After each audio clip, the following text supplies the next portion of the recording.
Debate general, tema 11. El Tribunal Constitucional en la Constitución y en su ley orgánica. Composición, designación y organización. Funciones del Tribunal Constitucional. El Tribunal Constitucional en su ley orgánica. Bueno, la Constitución española es el derecho superior de la sociedad, por la que existe una supremacía sobre el resto del ordenamiento jurídico. Esto implica que lo que esté por debajo de la Constitución no puede contradecirla. Entonces, para la efectividad de esta supremacía es importante vigilar el ordenamiento jurídico, comprobando que sea acorde a la Constitución, para que ésta no actúe en su contra. Entonces, se habla así de una defensa de la Constitución a través de un control de constitucionalidad de las leyes. Por tanto, se invoca el término de justicia constitucional como el medio que garantiza eficazmente el valor normativo de la ley fundamental, dotando a ésta de una verdadera eficacia jurídica como la cúspide del ordenamiento jurídico. En nuestro país este control lo ejerce el Tribunal Constitucional, regulado en el título 9 de la Constitución española, que son los artículos del 159 al 165 de la Constitución, y en su ley orgánica 2/1979 del Tribunal Constitucional. Las características de este tribunal son, por tanto, que es un órgano jurisdiccional ajeno a la administración de justicia. Es único y exclusivo, con competencia exclusiva en toda España. Sus miembros no tienen que ser necesariamente jueces de carrera.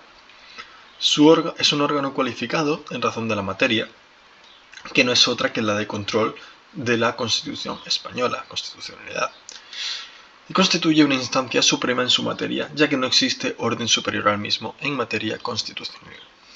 Entonces, su composición, designación y organización, vamos a verla de forma que su composición y designación es de 12 miembros. Entonces, se compone de 12 miembros nombrados por el rey, de los cuales 4 van a ser a propuesta del Congreso, por una mayoría de 3/5.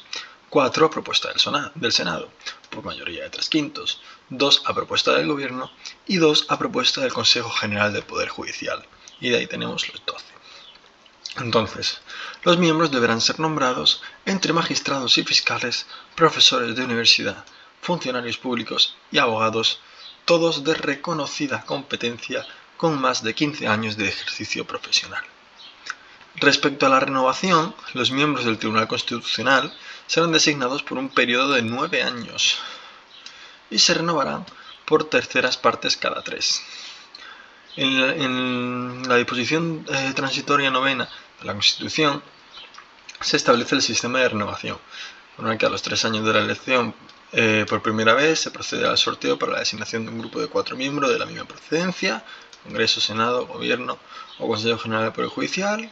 Recordamos 4 congresos, 4 senados, 2 gobiernos, 2 consejos generales del Poder Judicial, que haya de cesar y renovarse. Entonces, del mismo modo se procederá transcurrido otros 3 años entre los grupos no afectados por el sorteo anterior. A partir de entonces se renovarán por terceras partes cada 3 años. También cabe hablar de las incompatibilidades, y es que serán incompatibles con el cargo de defensor del pueblo, diputado o senador, cualquier cargo político, ejercicio de cualquier jurisdicción, empleos en tribunales, funciones directivas en partidos políticos o actividades profesionales o mercantiles. Respecto a su organización, tenemos que se organizan en pleno, salas y secciones. Entonces, el pleno está formado por todos los magistrados del tribunal. Lo preside el presidente del Tribunal Supremo y, en su defecto, el vicepresidente, y a falta de ambos, el magistrado más antiguo en el cargo y, ante misma antigüedad, el de mayor edad. El tribunal, en el pleno, elige de entre sus miembros por votación secreta a su presidente y propone al rey su nombramiento. Se requiere mayoría absoluta, y si no, segunda votación con mayor número de votos y, ante empate, mayor antigüedad, y si no, mayor edad. El presidente se elige por 3 años y puede ser reelegido una sola vez, por el mismo procedimiento. Se elige al vicepresidente. Por el mismo procedimiento se elige al vicepresidente para los casos de vacante, ausencia u otro motivo legal. Normalmente vacante, ausencia o enfermedad. Y el pleno conocerá de los siguientes asuntos, que son constitucionalidad de los tratados internacionales, recursos de inconstitucionalidad, cuestiones de inconstitucionalidad, conflictos constitucionales entre Estado y comunidades autónomas o entre las propias comunidades autónomas, impugnaciones de la Constitución del artículo 161 de la Constitución sobre disposiciones y resoluciones adoptadas por órganos de comunidades autónomas, conflictos en defensa de la autonomía local, conflictos entre órganos constitucionales del Estado, anulaciones en defensa de la jurisdicción, nombramiento de magistrados que integren las salas, recusación de magistrados del Tribunal Constitucional, cese de magistrados del Tribunal Constitucional, aprobación y modificación del reglamento del Tribunal Constitucional, cualquier otro asunto de competencia del Tribunal Constitucional que requiera pleno y elaborar el presupuesto. Respecto a las salas, serán 2 salas y cada sala tendrá 6 magistrados cada una, que se nombrarán por el pleno. El presidente del tribunal lo será también de la sala primera y el vicepresidente presidirá la sala segunda. Los acuerdos requerirán la presencia de 2/3 de los miembros que la compongan y conocerán de asuntos que no competan al pleno. Y respecto a las secciones, el pleno y las salas constituirán secciones compuestas por presidente y 2 magistrados a los que les compete la decisión o propuesta sobre la admisibilidad de procesos constitucionales. Luego, las funciones del Tribunal Constitucional, que hemos mencionado ligeramente anteriormente, van a ser recursos de inconstitucionalidad, de forma que el Tribunal Constitucional garantiza la primacía de la Constitución española, pudiendo ser declarados inconstitucionales los estatutos de autonomía y demás leyes orgánicas, las leyes, los tratados internacionales, los reglamentos, las leyes de las comunidades autónomas, los reglamentos de las comunidades autónomas, y si el tribunal aprecia inconstitucionalidad, sus sentencias tienen valor de cosa juzgada, vinculan a todos los poderes públicos y producen efectos desde el momento de su publicación en el BOE, sin posibilidad de apelación, al tratarse de una instancia suprema. Podrán plantear el recurso de inconstitucionalidad los presidentes de gobierno, defensor del pueblo, 50 diputados o 50 senadores y los órganos colegiados de las comunidades autónomas si les afecta directamente. Y el plazo de interposición del recurso de inconstitucionalidad es de 3 meses a partir de la publicación de la ley a recurrir mediante demanda ante el Tribunal Constitucional, explicando el motivo de la demanda. Luego, la cuestión de inconstitucionalidad es promovida por los jueces o tribunales en caso de que durante un proceso surjan dudas sobre la constitucionalidad de una norma con rango de ley aplicable a un caso concreto y de cuya validez dependa el fallo. En este caso, el juez planteará la cuestión al Tribunal Constitucional dentro del plazo para dictar sentencia, especificando los motivos de la cuestión y su aplicación al caso concreto. Respecto al recurso de amparo, el Tribunal Constitucional establece que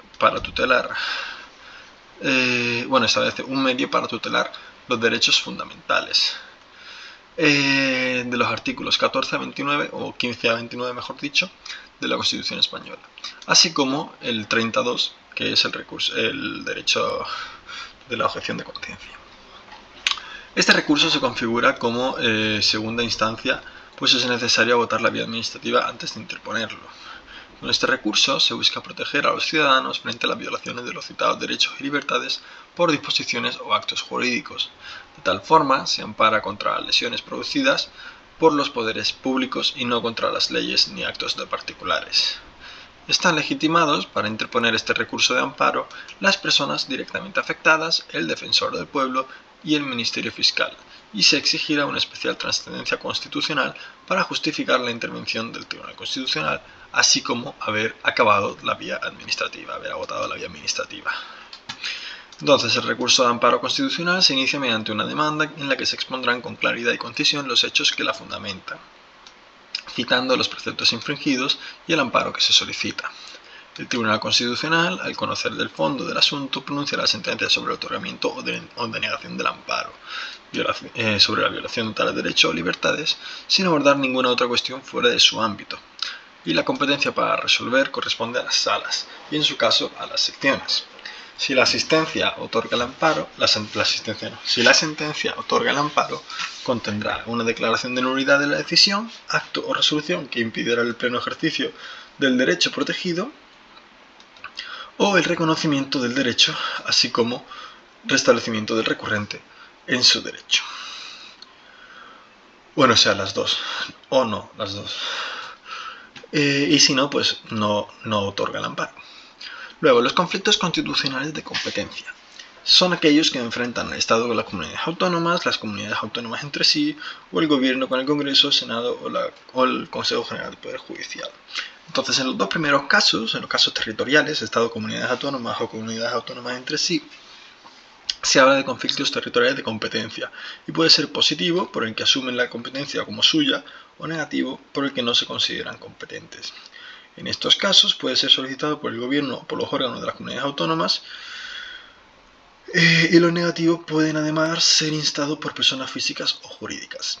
Si el conflicto fuera positivo, el Tribunal Constitucional tendrá que declarar la titularidad de la competencia.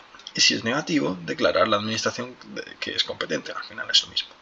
Tiene que declarar quién le compete la atribución. Entonces, luego tenemos el caso de Gobierno, Congreso, Senado, Consejo General del Poder Judicial, que es un tercer caso del que hablamos de un conflicto entre órganos constitucionales en el que uno se ha extralimitado en sus funciones, por lo que el Tribunal Constitucional tiene que determinar a qué órgano corresponden las funciones controvertidas. Luego tenemos los conflictos en defensa de la autonomía local, que podrán dar lugar a conflictos en defensa de la autonomía local, las normas del Estado con rango de ley o de la comunidad autónoma que lesionen la autonomía local, que se ha garantizado constitucionalmente. Entonces, la Ley Orgánica del Tribunal Constitucional 2/1979, legitima para plantearlo a los municipios o provincias destinatarios únicos de la ley, a un número de municipios que supongan al menos un séptimo de los municipios en el ámbito territorial de aplicación de la ley y representen un sexto de la población mínimo, o un número de provincias que supongan al menos la mitad de las existentes y la mitad de la población. Para iniciar la tramitación de estos conflictos en defensa de la autonomía local, será necesario el acuerdo del Pleno de las corporaciones locales, con el voto favorable de la mayoría absoluta del número legal de miembros.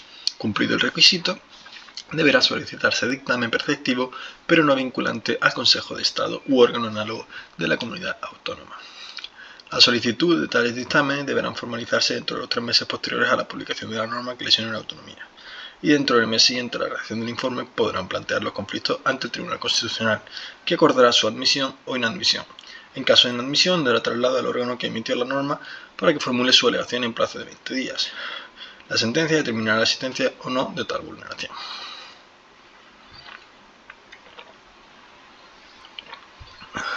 Luego, los recursos previos de inconstitucionalidad contra proyectos de estatutos de autonomía o propuestas de reforma.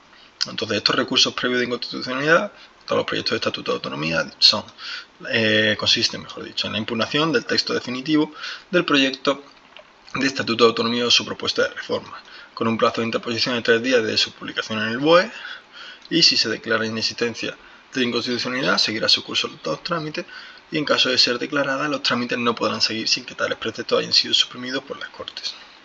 Luego, respecto a las impugnaciones del artículo 161.2, se habilita al Gobierno para impugnar ante el Tribunal Constitucional las disposiciones y resoluciones adoptadas por órganos de las comunidades autónomas, leyes o reglamentos, e incluso resoluciones. Su impugnación conlleva la suspensión de la disposición, pero el Tribunal Constitucional debe ratificarla en plazo máximo de 5 meses, y su plazo de impugnación es de 2 meses desde su publicación.